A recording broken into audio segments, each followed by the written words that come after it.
What's up, my people? How are you now? My name is Kabera from Rwanda and this international cinema service and program Banisha. Rata Shaffy, namenye ko ugiye gusohora indirimbo nziza cyane iri kumwe na Chriss Eazy guturuka muri Giti Business Group. Ngiye kubibwira abanyarwanda bose babimenye, sibyo? Nugiro ubibwira ihagire numenya. None se ninabivuga namwe nimubivuge, ubundi mubona ino ndirimbo zatwika gute? Mbwira. Kana kabanga kacu kababiri na wa gatatu. Ubwo ngubwo ntago bikira akabanga kababiri, byabaye batatu byapfuye. Rata Chriss Eazy, ubundi indirimbo yanyu mufitanye wowe na Shaffy yitwa gute?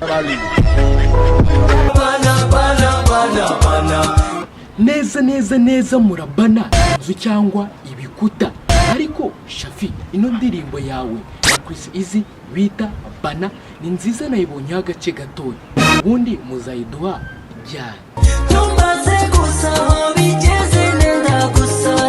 None se kutangiye gusara utaruzuza 1M views kuri YouTube? Ubwo ngubwo niyuzura ntago uzirukanka ku mihanda yaho ngaho muri Amerika. Rata Chriss Eazy, turabizi ukunda mama wawe byatari. Ni iyihe mpano cyangwa ni iyihe message umugeneye muri ino ndirimbo yanyu?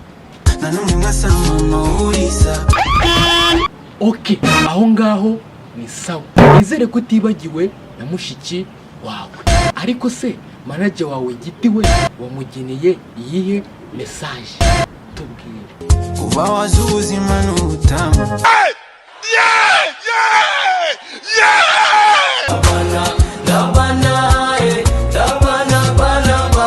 Hola my people. So guys, mwakoze kureba ino video challenge y'indirimbo nziza cyane bita BANA ya Chriss Eazy ari kumwe na Shaffy wibera muri Leta Zunze Ubumwe za Amerika hariya za state. So ni indirimbo nziza cyane, ntabwo turamenya platform zasohokeraho, ariko ni indirimbo izaba iri gutwika, ariko ndakeka ko ari ya Shaffy iri mu kazi cyane. So guys, rero video niba ikunze like, comment, share bya best urekene.